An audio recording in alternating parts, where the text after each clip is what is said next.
On April 25th, we visited Union Avenue Opera Company to talk to its costume designer about her plans for a production of My Fair Lady. But before that story could be broadcast, St. Louis was slammed by the deadly storms of May 16th. And so we came back to see what damage Union Avenue Church sustained and what repairs are underway. We got an up-close look at the roof, where tiles had been shattered by powerful winds. Our guide was artistic director Scott Schoonover. Up here you can see damage of the city and also of our roof here, all the tiles that are coming off. But of course, looking across over there, this is the former Westminster Presbyterian Church across here that lost so much of their roof. And then we're looking down N right here, and you can just see the massive destruction of all these houses here. It's just terrible. It's very sad. And it changed overnight. I mean, in a couple minutes, it just went from one thing to the next. So we're right now over the top of the chancel area, which is also our stage. And you can see here, those are where lights go down into it. This is where we hang our lighting grid from. But the biggest thing to see up here is this new structure of wood that goes all the way from here. It's about a 60-foot span and a 25-foot span this way. This was all open to the elements, completely gone, sucked out by the storm. It was a huge hole. When I first came up here, I was the first person to come up here. I just could not believe my eyes when I saw this. And you can see the bell tower off in the distance here, and there was wind blowing through here. And it was all this debris had, of course, fallen down here, which a lot of it they've picked up. But these are roofing tiles that you see here that fell off. It's clay roof. The rosette of the east side stained glass window was sucked right out, but stained glass damage overall could have been much worse.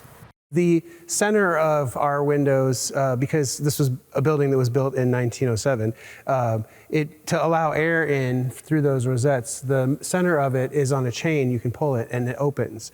And so when the pressure came, instead of taking the whole window, it sucked that piece out, the center piece, which equalized the pressure inside here. And one of our rosettes didn't have any damage at all, where this one just had the middle, and the other one very slight damage.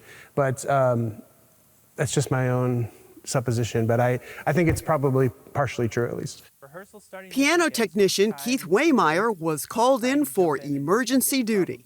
So when I got here, I had glass all up underneath the strings here and in the webbing of the tuning pins. So I swept underneath the side and vacuumed out what I could, and I've been brushing through to get all the remnants of everything. But what was surprising was all the glass that had made it in this cavity where the keys normally sit. So there was glass all up under here, sitting here as well. And so I took all of the stack off, the keys and everything, vacuumed everything I could there, and then lifted the keys off of the frame and vacuumed everything there. And I found glass all up underneath the keys, under here, everything. And I mean, they're lucky that the piano was closed, because it hit over on this, what we call the fall board that protects the keys. And it would have just crushed these keys, and it would have had to replace the key tops at very least, if not the key set. So there's been a lot of activity since our previous visit.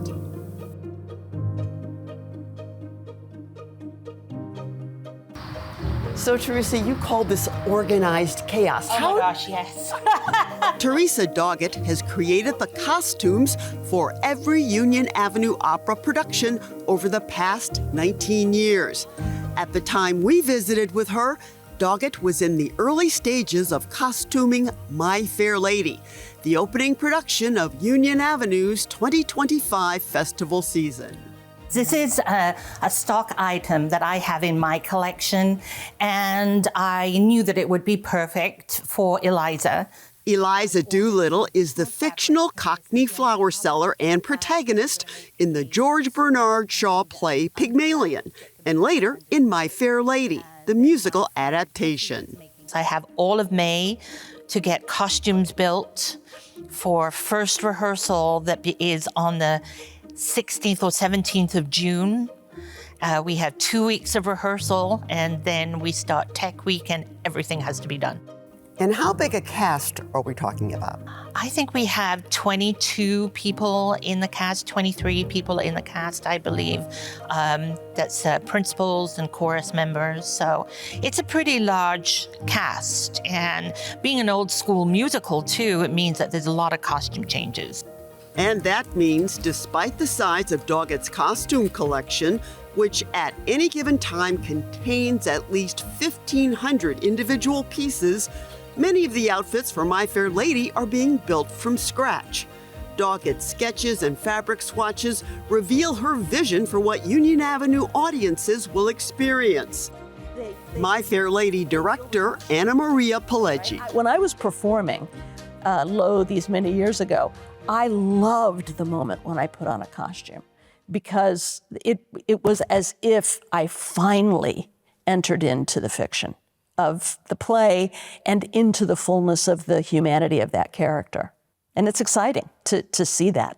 And in a place like Union Avenue, costumes are so important because they're also creating the world.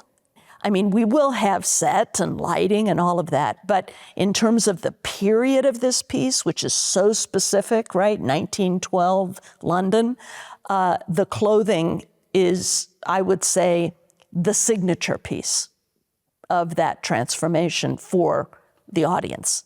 I would imagine that you're so immersed in your work that when it finally comes time to sit back and see the full result of what you've done, can you relax even then?